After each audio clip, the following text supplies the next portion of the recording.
VVPAT की counting हो। अगर मैं वोट दे रहा हूं, हाथ में हमारी पर्ची आए और हम देख करके मैंने किसको वोट दिया था, वो जो है हम बैलेट बॉक्स में डालें और उसकी गिनती हो, मशीन की गिनती नहीं हो। यह सबसे महत्वपूर्ण बात है। दूसरी बात, आज जो यह कोऑर्डिनेशन कमेटी बनेगी, उनसे हम आग्रह करते हैं। और साथियों, एक सांस में जो है ना, सबको पार्टी नहीं बनाया जाता है। एक साथ में इंडिया भी वही है और एनडीए भी वही है, यह कहना ठीक नहीं है। ये लड़ाई जनता के बीच, सड़क पर और पार्लियामेंट में लड़ी जाएगी। इसलिए मेरा आग्रह है कि आज एक डेलीगेशन कमेटी बने और सारे पार्टी के राष्ट्रीय अध्यक्षों से मिला जाए और उनको यह कहा जाए कि अपने मैनिफेस्टो में डालो कि जब हम सरकार में आएंगे तो पीपल्स रिप्रेजेंटेशन एक्ट को हम हटाएंगे और बैलेट पेपर लाएंगे। यह सबसे जरूरी है, यह जरूरी है। राजनेताओं ने यह बात सही है कि आजकल जो आंदोलन करते हैं, सिर्फ अपने कार्यकर्ताओं का आंदोलन करते हैं। उनसे यह आग्रह किया जाएगा कि जन संवाद और जन कार्रवाई शुरू किया जाए, मैनिफेस्टो में लाया जाए। हम लोग अपने संसाधन से हर समय यह आंदोलन को आगे बढ़ा रहे हैं, लेकिन यही खास तौर से मैं इंडिया अलायंस को कह रहा हूं कि अपने मैनिफेस्टो में यह लाए कि सरकार हमारी आएगी, ईवीएम बंद करेंगे और बैलेट पेपर से चुनाव होगा। इसके लिए एक डेलीगेशन का आज ये निर्माण हो, चुनाव आयोग से ही मिलेंगे। और जैसा कि भानु प्रताप जी ने कहा है कि सुप्रीम कोर्ट के चीफ जस्टिस के पास भी डेलीगेशन लेकर चलेंगे, क्योंकि 19 लाख ईवीएम का मसला अभी कोर्ट में लंबित है।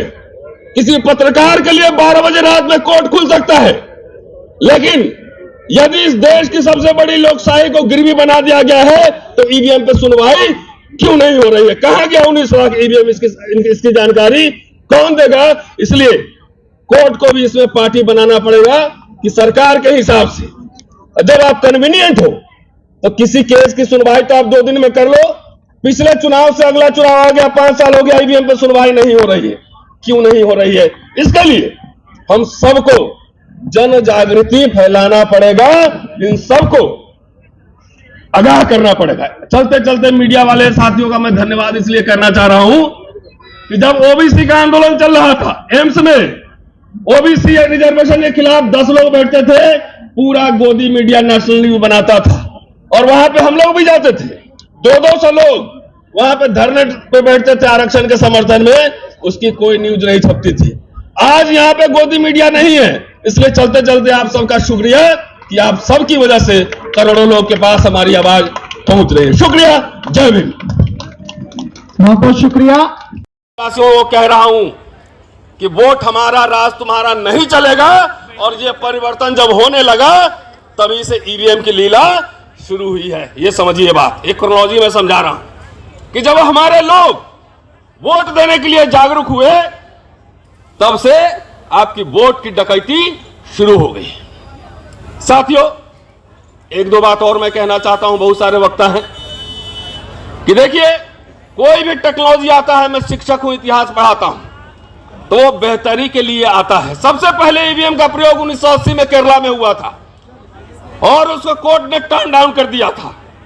अगर ईवीएम लाया गया तो इसलिए ये दिमाग में रहा होगा। मैं ईवीएम का समर्थन नहीं करता और ईवीएम के खिलाफ कितने आंदोलन हम लोगों ने 10 साल में किए हैं, लोग जानते हैं।